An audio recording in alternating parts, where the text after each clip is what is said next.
శ్రీకాకుళం నియోజకవర్గంలో కేంద్ర పౌర విమానయాన శాఖ మంత్రి కింజరాపు రామ్మోహన్ నాయుడు సుడిగాలి పర్యటన చేపట్టారు. శ్రీకాకుళం నగరంలోని ఉమెన్స్ జూనియర్ కళాశాలలో Kovvada nuclear power plant CSR నిధులు 99 లక్షలతో నిర్మించిన అదనపు భవన సముదాయాన్ని స్థానిక ఎమ్మెల్యే గొండుశంకర్తో కలిసి కేంద్ర మంత్రి కింజరాపు రామ్మోహన్ నాయుడు ప్రారంభించారు. 5 తరగతి గదులను కలియ తిరిగారు. నాణ్యతతో కూడిన గదులను 7 నెలల్లో పూర్తి చేసినందుకు అభినందనలు తెలియజేశారు.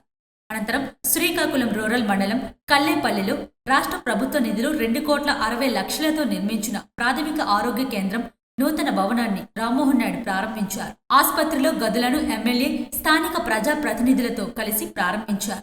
ఆసుపత్రిలో ఏర్పాటు చేసిన వైద్య సదుపాయాలపై సంతృప్తి వ్యక్తం చేశారు. అంతకుముందు శ్రీకాకుళం ఉమెన్స్ కళాశాలలో ఏర్పాటు చేసిన సభా కార్యక్రమంలో పాల్గొన్న కేంద్ర మంత్రి వేదికను ఉద్దేశించి మాట్లాడారు. తన తల్లి చదివిన కళాశాల ఇది అని, ఇలాంటి కళాశాలకు తాను బ్రాండ్ అంబాసిడర్గా ఉంటానని గత మెగా పేరెంట్ టీచర్ మీటింగ్లోనే స్పష్టం చేసినట్లు తెలిపారు. ఆ హామీకి అనుగుణంగానే ఈ కళాశాల అభివృద్ధికి ప్రత్యేకంగా దృష్టి సారించినట్లు తెలిపారు. 1300 మంది విద్యార్థులు గల ఈ కళాశాల రాష్ట్రంలోనే 3వ అతి పెద్దదని గుర్తు చేశారు. ఈ స్థాయి వైభవం ఉన్న వసతులులేమి తనను కలవరపెట్టిందని తెలిపారు. విద్యార్థులకు సరిపడా భవనాలు లేక ఇన్నాళ్ళు ఇబ్బందులు పడ్డారని, ఇకపై ఆ సమస్య ఉండదని పేర్కొన్నారు.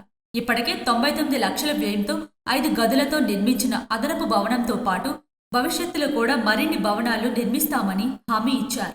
ఎడ్యుకేషన్ సెక్టర్లో దేశంలోనే నంబర్ 1గా ఉండాలి అని ప్రతి ఒక్క స్కూల్లో, ప్రతి కాలేజీలో కావాల్సినటువంటి ఇన్ఫ్రాస్ట్రక్చర్ నుంచి, కరికులం దగ్గర నుంచి స్టూడెంట్స్కి ఏవేవైతే ఫెసిలిటీస్ మనం క్రియేట్ చేయాలో వాళ్ళని ఇన్స్పైర్ చేయడం, మోటివేట్ చేయడానికి ఎలాంటి ఎన్వైర్న్మెంట్ స్కూల్స్లో, కాలేజెస్లో క్రియేట్ చేయాలో ఆయన ఈరోజు సంస్కరణలు తీసుకొని వచ్చి ఆంధ్రప్రదేశ్ రాష్ట్రాన్ని ముందంజలో పెడుతున్నారు. సో అదే రకంగా ప్రజాప్రతినిధులందరూ కూడా లోకేష్ అన్న గారితో ఇన్స్పిరేషన్ తీసుకొని ఎక్కడికక్కడ స్కూల్స్ని దత్తత తీసుకోవడం, స్కూల్స్లో యాక్టివిటీస్లో పాల్గొనడం ఇవన్నీ కూడా చేస్తున్నారు.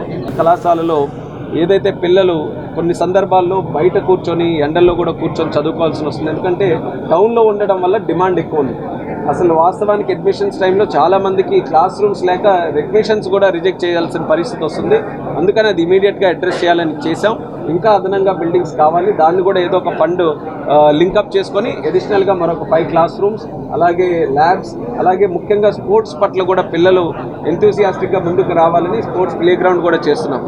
గ్రౌండ్ వ్యాయామ ఉపాధ్యాయ కొరత సమస్యలు కూడా త్వరలోనే తీర్చుతామని హామీ ఇచ్చారు. ఈ సందర్భంగా అక్కడే కూర్చున్న విద్యార్థులతో కేంద్ర మంత్రి ముచ్చటించారు. అందుతున్న సదుపాయాలు, కావలసిన మౌలిక వస్తువులను అడిగి తెలుసుకున్నారు.